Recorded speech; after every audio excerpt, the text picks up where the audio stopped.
Okay, today we're going to do the brake change, the rear brakes on a 2012 Street Glide. It's pretty similar to the front brakes, which I do have a video of, but I decided to make it just in case somebody's doing just their rear brakes instead of their front brakes. Okay, I kind of laid everything out so that you can get an overview of what we're going to use. I am going to use a Mighty Vac brake bleeder system. .4 brake fluid, make sure it's an unopened container, still sealed, and then of course your brake pads.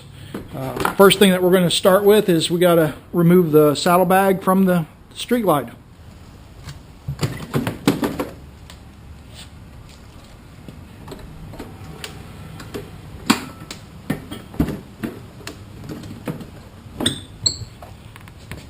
Okay, we're also going to take the side panel off the bike. They just pull off. Just be real careful so you don't scratch it against something like your passenger foot peg. Okay, we're going to have to get the cap off the master cylinder down here. It's pretty hard with these lowers on. I put the lowers on because we're coming into the winter months here in Texas. Helps keep my legs warm going to work every day. Hopefully you'll be able to see this.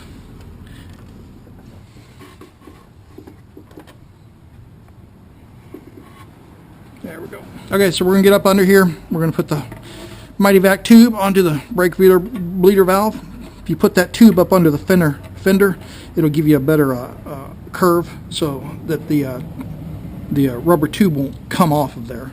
Then we're going to pump this up to about 10 pounds, somewhere's up there, it doesn't matter really. Just enough to get enough pressure. Then we're going to come back, we're going to release the bleeder valve. And that way it's already sucking. There it goes. There goes the fluid. And we'll do this until we get all the fluid out. You can see it coming out.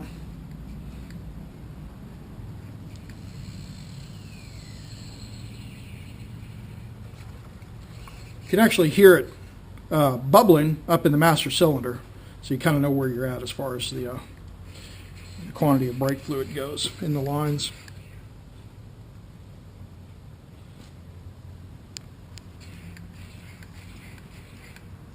Okay, and that's it.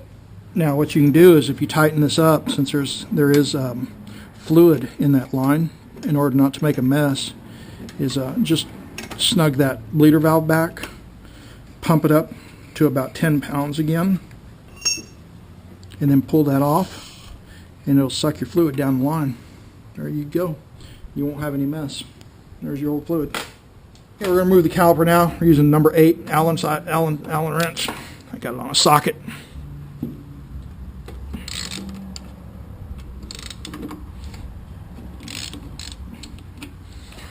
Break those loose and take them out.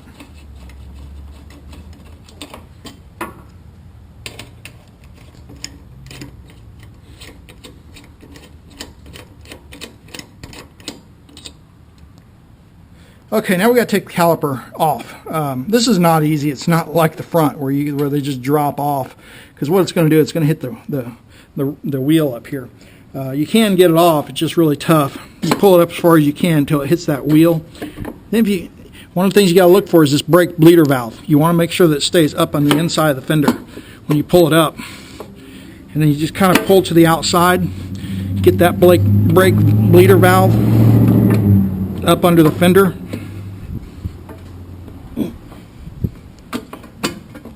There we go. Actually on the outside of the fender. And there you go. You got your caliper out. Okay, one of the first things we need to do before we take the pin out for the pads is we need to compress the pistons inside of the caliper. So I'm going to just loosen the brake bleeder valve again a little bit. And then you can take a big screwdriver. I've got an old one here. And if you kind of push on them, there it goes. You notice I have a towel down here to catch any of the brake fluid. You can see the pistons are pushing in now as I do that. There it goes. There goes that one. Front one's giving me a hard time. There it goes.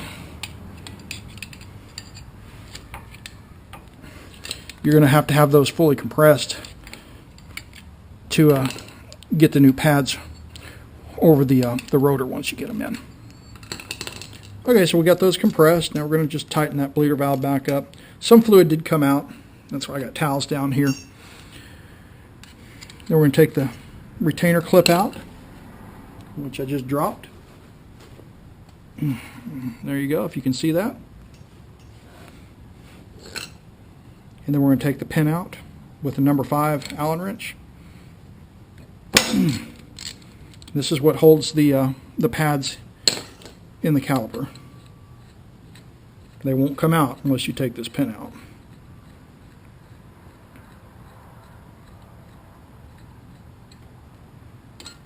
There you go, there's your old pin.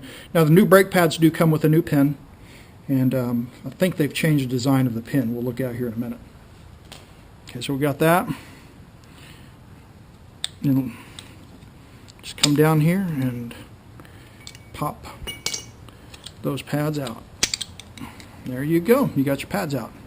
Now while you're in here, one of the things you're going to check is the retainer up there. Make sure it's not cracked or wore, and it's not. That's in really good shape.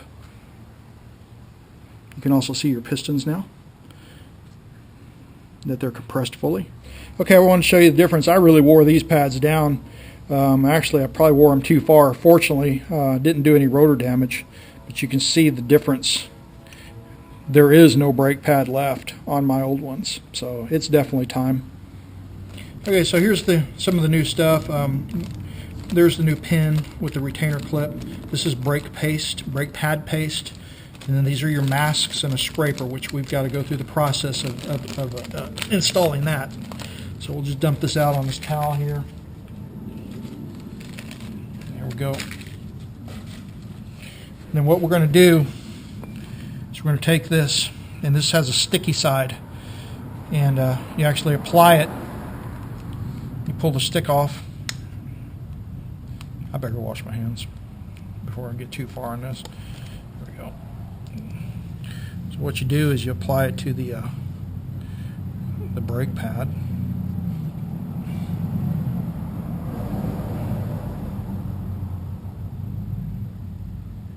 Line it up. There you go.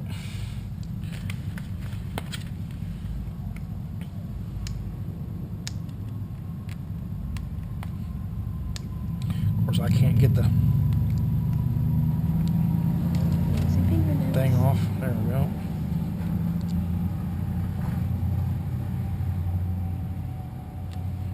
Okay, so you put that on there. Okay, and before you do that, before you start putting the paste on and everything, make sure your hands are clean, so I'm going to go wash up first. Something I was doing while before getting the paste done is I came in here and I cleaned the inside of this caliper real good. I didn't show it. I'm not going to show the whole thing, but I just got in here with the towel. I pulled the spring clip out, just cleaned up the pistons real well inside of there, basically just getting it clean for the new pads. All right, so we got the paste. It's a black paste. What this stuff does, it's a special high temperature paste, and you're going to put it in here, and we're going to use the scraper. We'll actually scrape it off. That's what this little shield is. This mask is what they call it for, to get the correct depth of paste on the back side of the brake pads. And what it does, it prevents the pads from vibrating, and that'll cause unusual wear on your rotor. So it's going to help protect your rotor for a longer period of time. And it also causes the brake pads not to squeak and squeal. So if you don't have this, go get it. You take the paste. Let's see if we can get it here with the video. I got to use my left hand. I'm not left-handed. You know, put the paste on there, a little bit in there. Okay, and then we're going to take the scraper, and it's kind of like doing body work on a car. We're going to start scraping it until we fill that up in the mask and get the right thickness.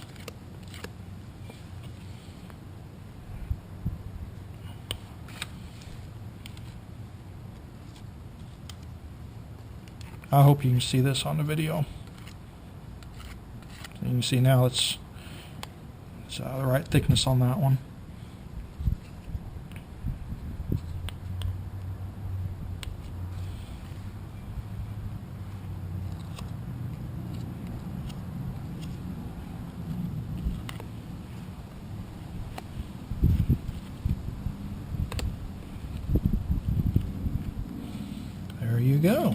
there's one of them done. Then you do the other one the same way. Okay, so we got the paste on. So now what you do is you take the mask and you pull the mask off of each one, and there's your paste. Now you're going to want to make sure that you get the paste off. Like I got some around the edge, off the edges of the pads. These are the pins. I did mention that it's supposed to come out with a larger diameter pin. I don't know if you can see it, but here's the new one. It is a little tiny bit bigger around than the old one. It's really hard to see, but anyways, it is a little bigger. Okay, so we're going to put these in now. We want to be careful not to get the brake pad paste all over. And it goes to the outside, so it's going to push up against the pistons. So if you take the side that goes to the front and you kind of slide it up in there first, okay, and then you got those little wings in there, and you snap it in, you can get it in there without making a mess. Okay, there's your first one. Then we'll reach it down there, we'll get our second one. Same thing, then put the front part in there, and then just rotate it down, and there you go. There's your pads in. Now we take the pin, and we put the pin through goes through the pads.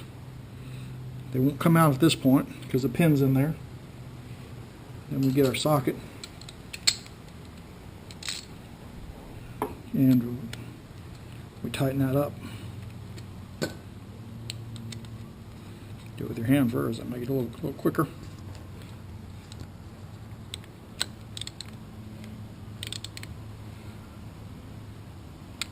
Okay, now we got to put the retainer clip in, get a new one with it.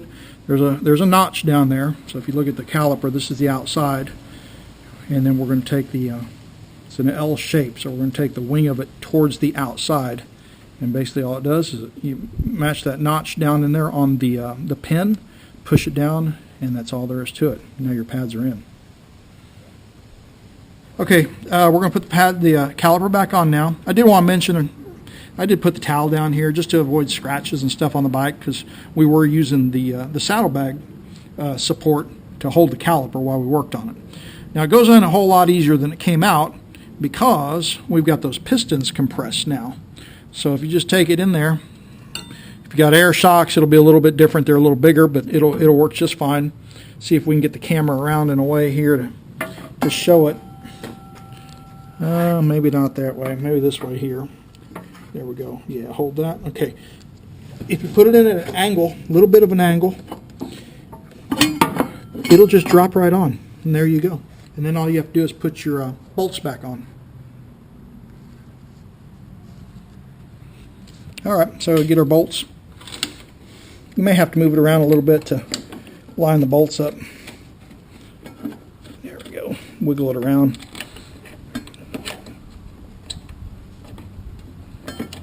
There it goes. Take our socket, put it back on with that. It's a little easier to grab it that way.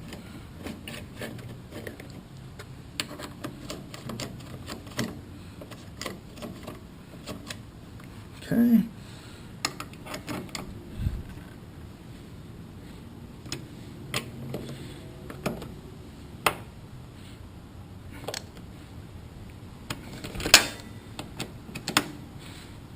All right.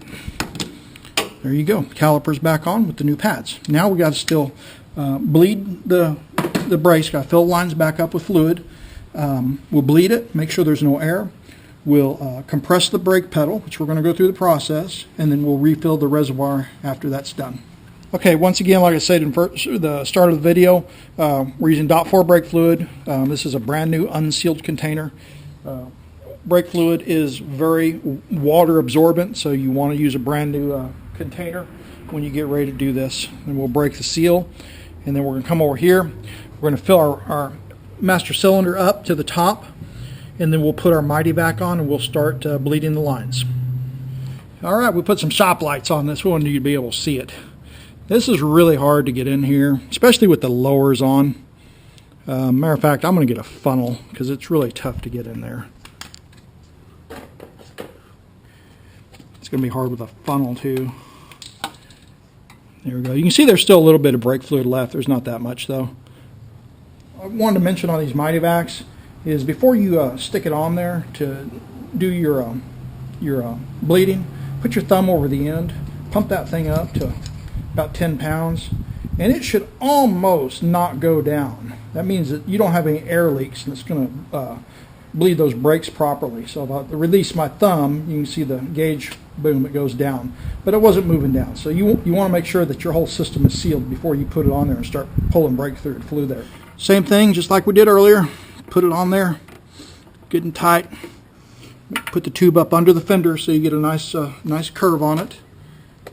So there's no tight binds or anything like that. You're going to take your 3/8" wrench, open-end wrench. Actually, we're going to pump it up first. You can see it pumping up. About 10 psi. The reason I only go about 10 is because I don't want it sucking too fast. And there we go. Now, keep an eye on the front when you're doing this, because it does suck the brake fluid through the line. Okay, so we've been bleeding it for a little while. We're going to go back up to the front, refill the master cylinder, because we don't have all the air out yet. Okay, you can see it's down about halfway from where it was. So stick the funnel back in there.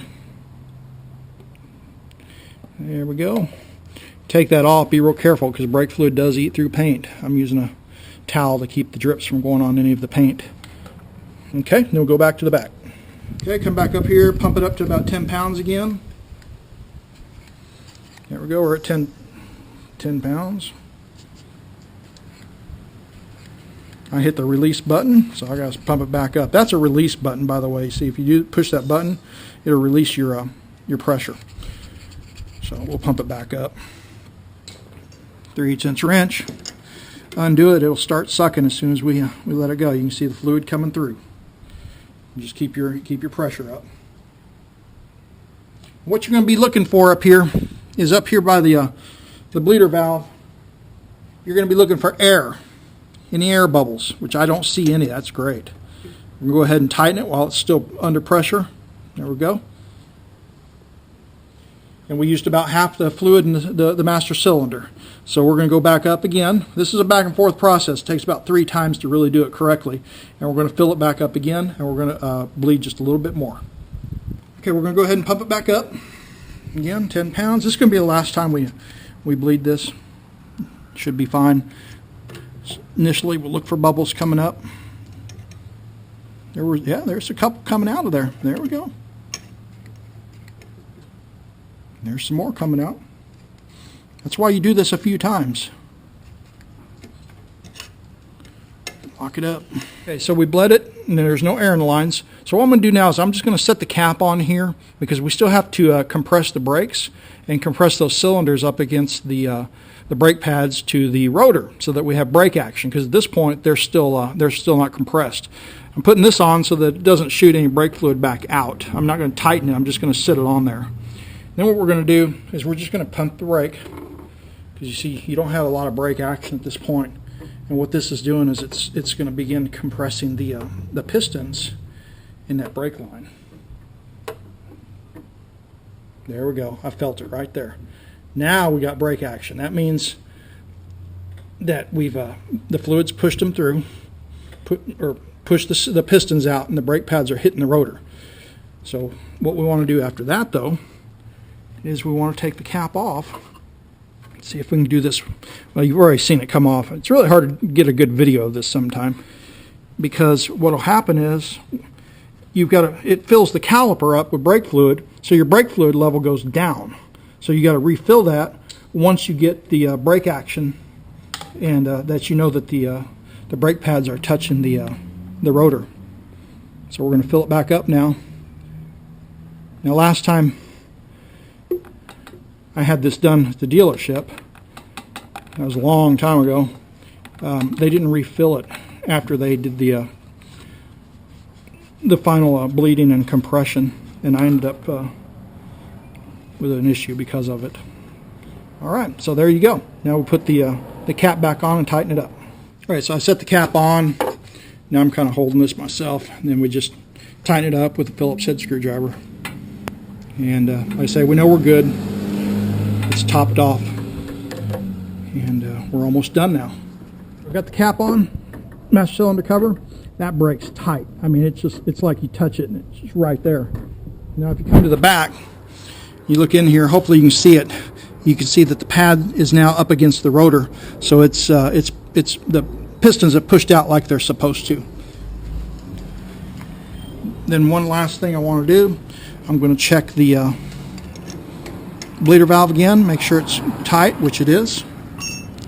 And then I'm trying to do this one-handed.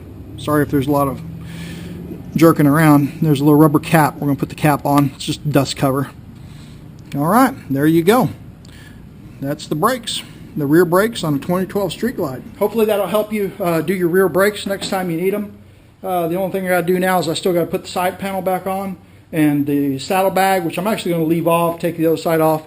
I'm going to give the bike a good wash, especially since we dealt with brake fluid, because it does eat through paint pretty easily. I'm going to soap it up real good. I just always wash the bike after I do work on it anyways.